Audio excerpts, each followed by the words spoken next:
Hey everybody, Clump here with TTM video number 6. Last week I only got 3 returns all week, and then yesterday I got 3 returns in one day. My best day so far. Alright, let's start it off with a 4 for 3 success in 18 days from Mr. Doug Jones. I got this 90 Bowman. I got 88 Fleer.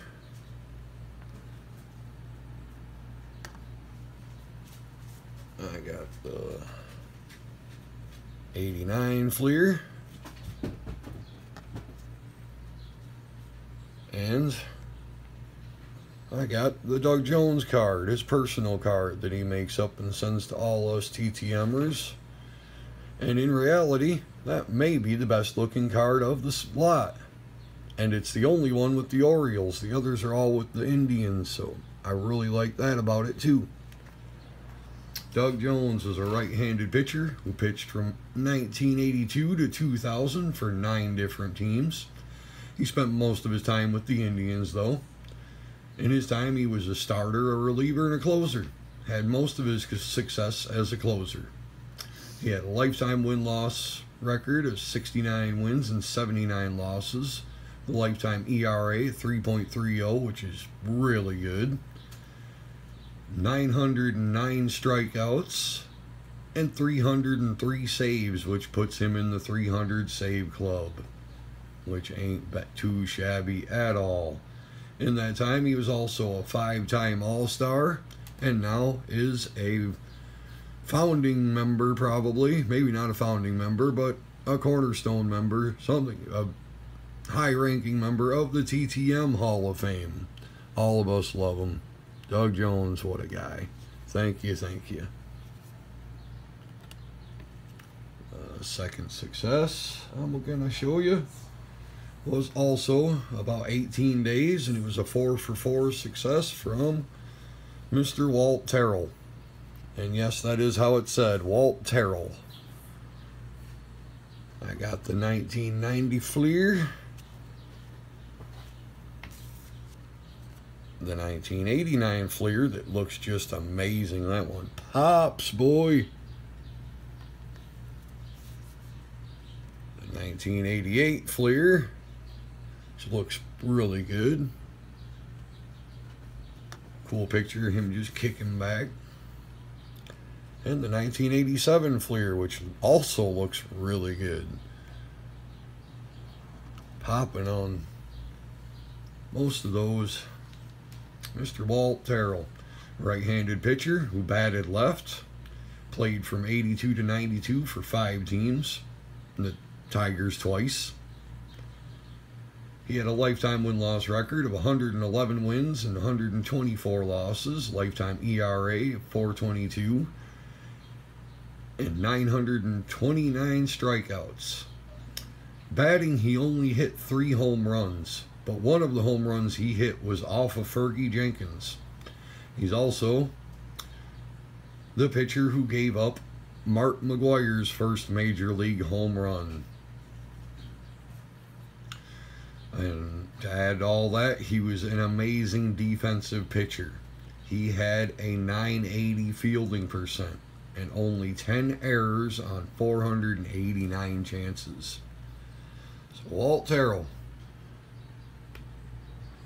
not a bad career.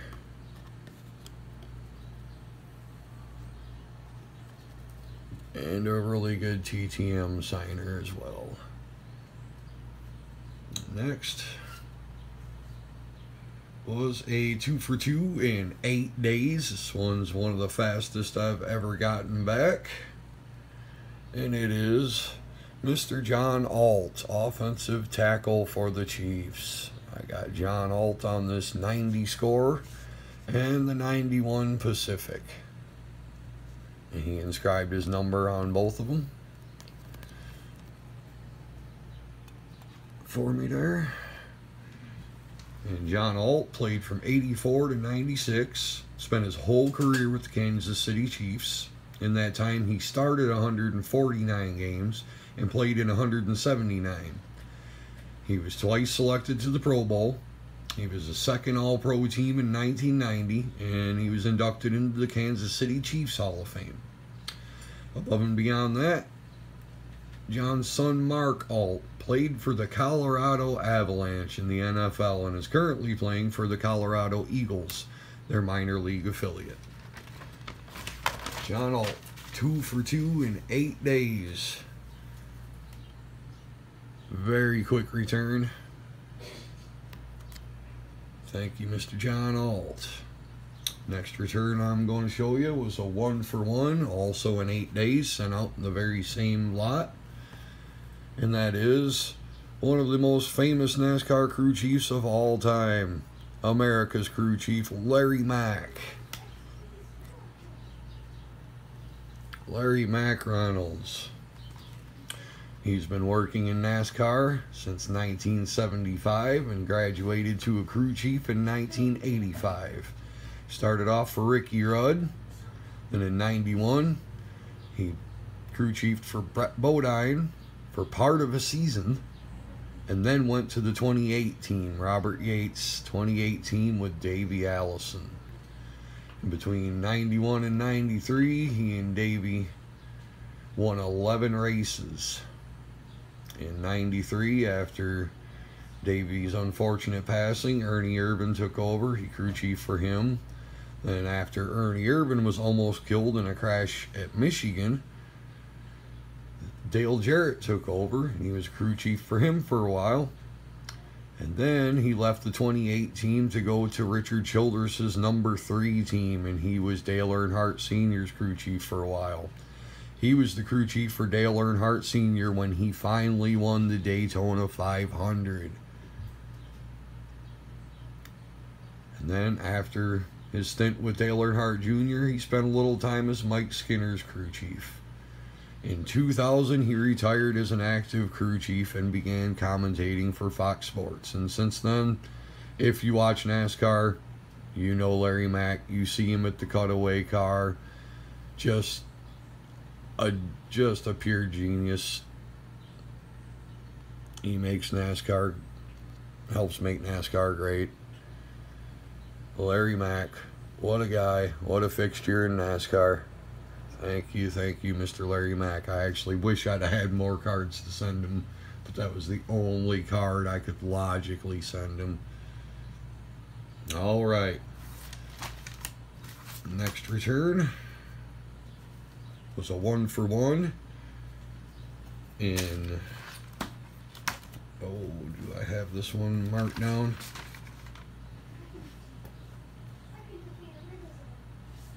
No, I don't have it marked down, so I'd say probably about 3 weeks to a month, somewhere in there.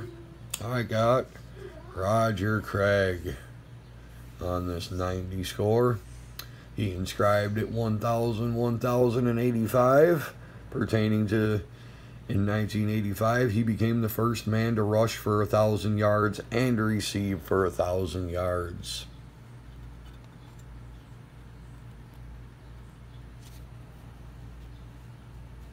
What a guy. Mr. Roger Craig played from 83 to 93, mostly for the 49ers. He did 1 year with the Raiders and a couple of years with the Vikings at the end of his career.